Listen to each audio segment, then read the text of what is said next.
Scary telling.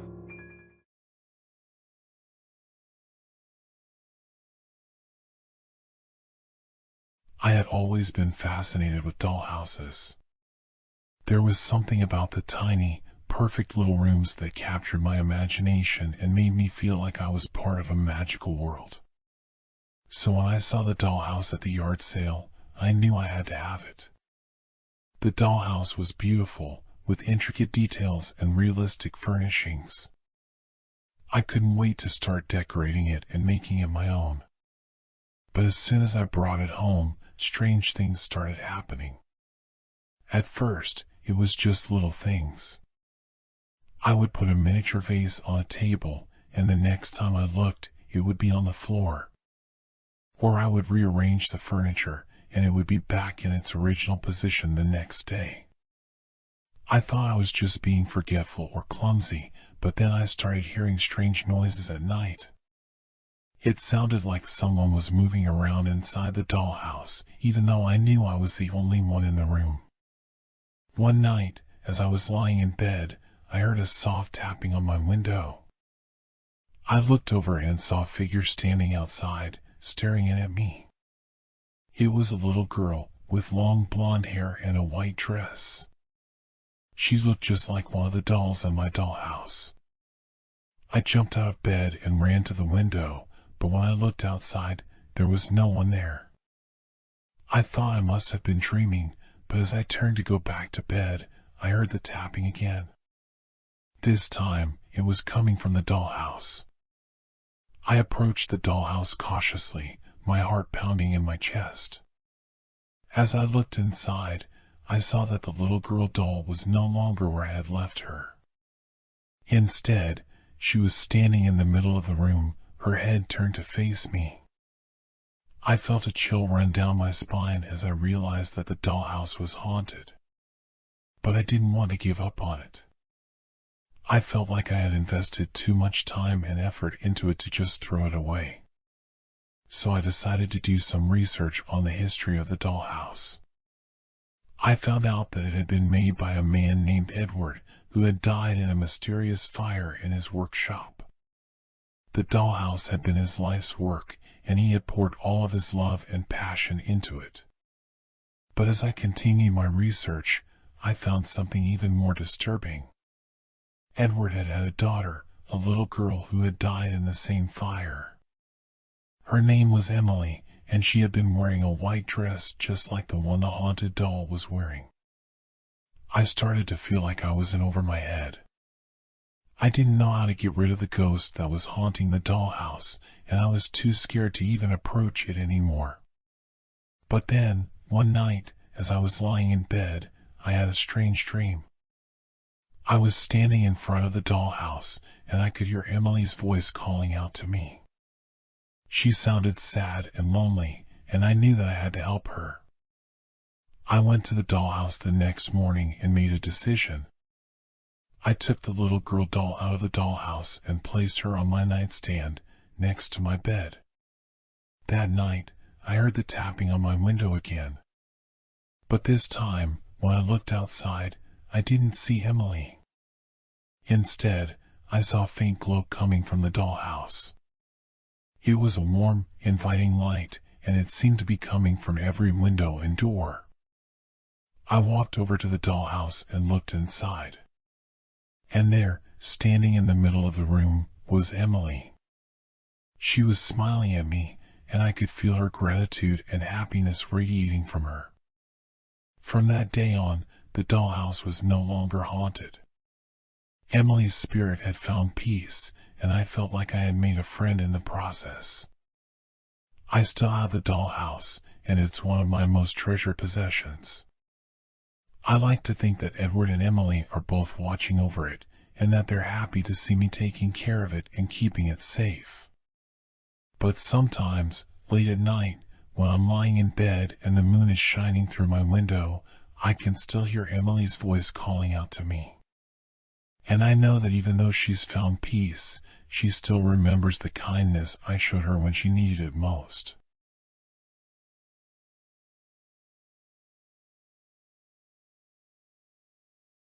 I always knew there was something strange about the mirror in the attic. It had been in my family for generations, and my grandmother had always warned me to stay away from it. But I couldn't resist the lure of its dark, mysterious presence. As I stood in front of the mirror, I felt a cold chill run down my spine. I could see my reflection, but there was something different about it. It was as if there was another person standing behind me, just out of view. Over the next few weeks, I started to notice more and more strange things happening in my house. I would hear footsteps in the hallway at night, and doors would open and close by themselves. Sometimes, I would catch a glimpse of a shadowy figure out of the corner of my eye. I tried to ignore it, but the feeling of being watched never went away. It was as if something was lurking in the shadows, waiting for me to let my guard down. One night, as I was lying in bed, I heard a soft whisper in my ear. I sat up, my heart racing, but there was no one there. I looked over at the mirror and saw my reflection, but this time it was different. My eyes were dark and sunken, and my face was twisted into a grotesque expression. I knew then that the mirror was the source of the strange occurrences in my house. I tried to leave it alone, but I was drawn to its dark power. I started to do some research on the history of the mirror, and what I found chilled me to the bone. It had been used in a ritual by a group of witches in the 1800s, and they had imbued it with a dark energy. The more I learned about the mirror, the more I felt its power calling to me. I started to spend more and more time in the attic, studying the mirror and trying to unlock its secrets. But then, one night, something strange happened. I was standing in front of the mirror, lost in thought, when I saw a figure appear behind me. It was a woman, with long dark hair and a tattered dress. She looked just like the witches in the old photographs I had found. I tried to run, but I couldn't move. It was as if the mirror had trapped me in its spell. The woman started to chant, and I felt a cold, dark energy flowing through me. For what felt like hours, I was trapped in the mirror's spell, unable to escape. I could see the woman in front of me, chanting in a language I couldn't understand. Her eyes were dark and cold, and I knew that she had taken control of me. But then, just as suddenly as it had started, the spell was broken. The woman disappeared, and I was free to move again. I ran out of the attic and never looked back. I knew that the mirror was too dangerous to keep in my house, and I couldn't risk falling under its spell again. To this day, I can still feel its dark power calling to me, and I know that I must never go back to the attic. The mirror is still up there, waiting for its next victim, and I can only hope that no one else falls under its dark spell.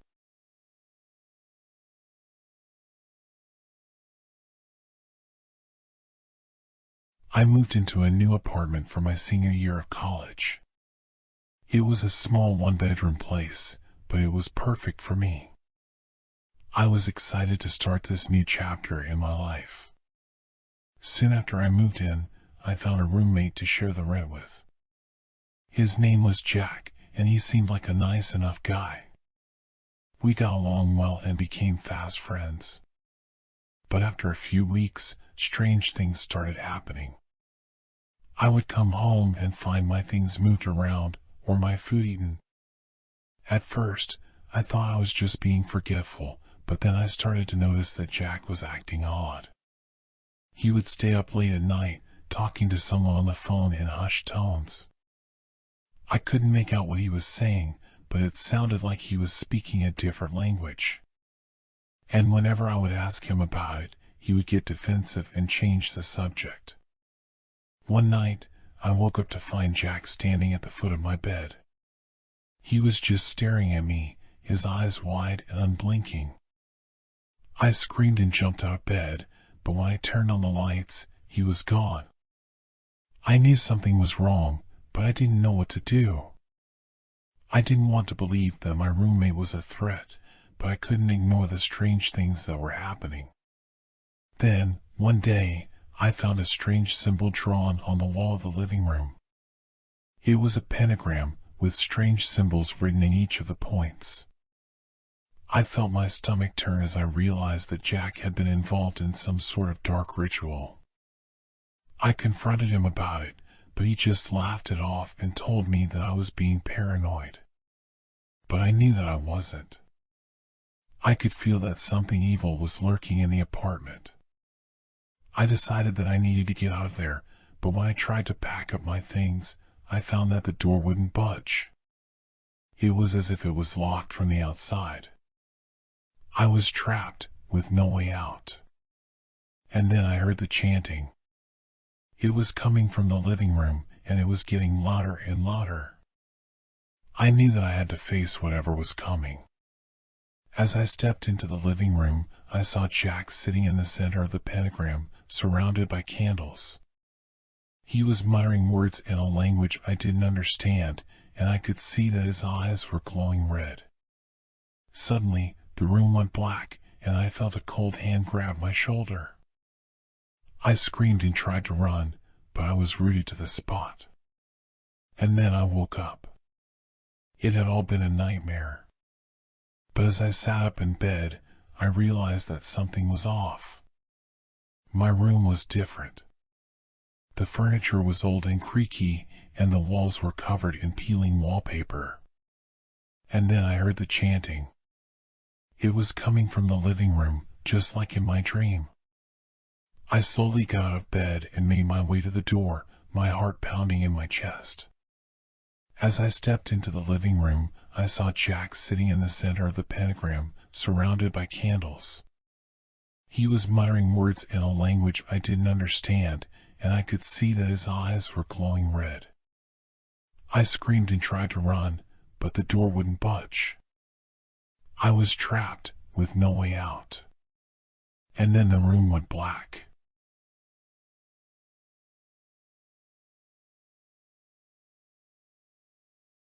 He is a friend of mine, and he has sleeping disorders. He used to speak while sleeping, and if prompted, he would answer most questions correctly until he realizes that he is speaking in real life. So, by this way, we could get the truth from him easily if one could sacrifice a night's sleep. And this is the reason he never indulges in any silly or mischievous activities, thinking his roommates would find out easily.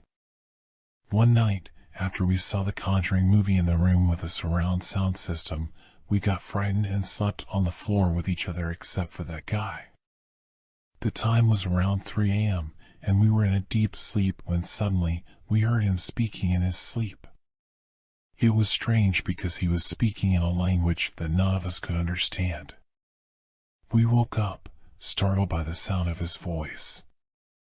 The room was dark, and the only light was the moonlight that was shining through the window.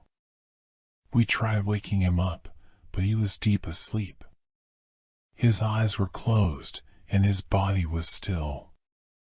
He continued speaking in a strange language, and we were terrified. We didn't know what to do, so we decided to let him sleep and ignore the strange sounds. But as the night went on, his sleep-talking became more and more frequent, and the language he was speaking became even stranger.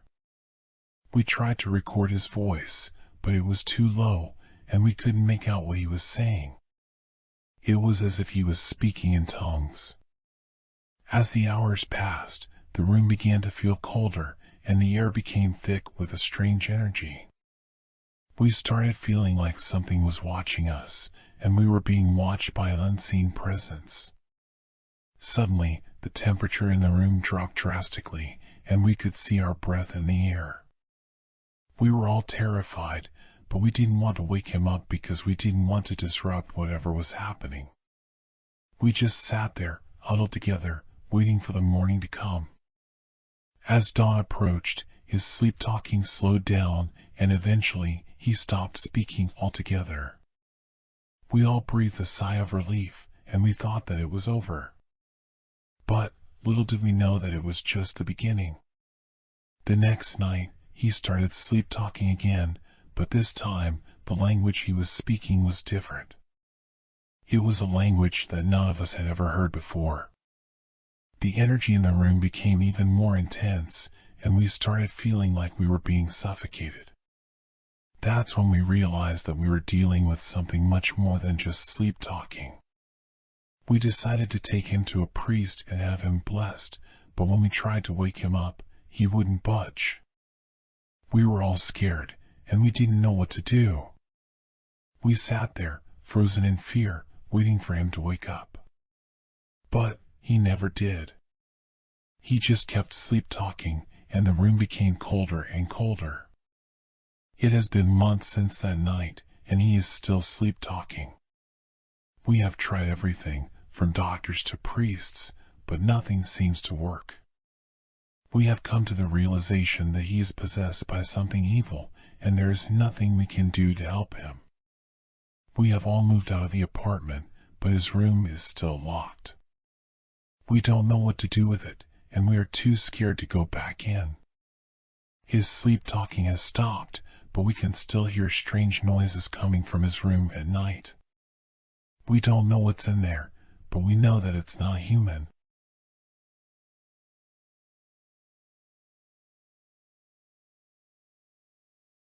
I had always been fascinated by abandoned places. The mystery and history behind them always captivated me. So, when I heard about the abandoned carnival on the outskirts of town, I knew I had to go explore it. I convinced my friends to come with me, promising them a thrilling adventure. The carnival was located in the middle of the woods, and as we made our way through the dense trees, the excitement grew. But as we approached the carnival, we could feel something off about it. The air was still and silent, the rides and games were rusty and broken, and there was an eerie feeling that hung in the air. As we explored the carnival, we noticed strange things. There were no signs of vandalism or graffiti, which was unusual for an abandoned place. The carnival appeared to be frozen in time, as if it had been abandoned overnight. But the real terror began as night fell. We set up camp in one of the abandoned game booths, feeling a false sense of security. But then we started to hear noises. Faint whispers and giggles, footsteps walking on the gravel paths, and the creaking of the rusted rides. We tried to ignore it, thinking it was just our imagination. But then, one of my friends disappeared. We searched frantically, calling out his name, but there was no answer. As we searched, the whispers and giggles grew louder, and the rusted rides started to creak and groan as if they were coming to life. Suddenly, we heard a blood-curdling scream that made our hearts stop. It was coming from the Ferris wheel. We rushed to it and saw my friend's lifeless body dangling from the top of the wheel. We were horrified and knew we had to leave the carnival immediately. But as we tried to leave, we realized that the carnival was alive. The rides were moving, the games were playing themselves, and the whispers and giggles grew louder and more menacing. We ran through the carnival, trying to escape, but it seemed like we were trapped. The carnival was a maze, with no clear path to the exit. And then, we started to see shadows moving in the dark, strange figures lurking in the corners and alleys. As we ran, we stumbled upon a dilapidated tent, and inside, we found a diary. It belonged to the owner of the carnival, who had been driven insane by the carnival's sinister powers.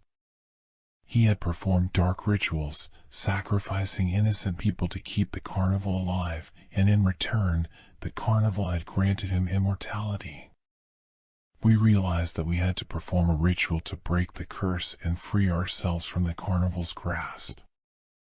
We gathered what we needed, and as we performed the ritual, we felt the ground shake beneath us. The carnival was fighting back, but we were determined.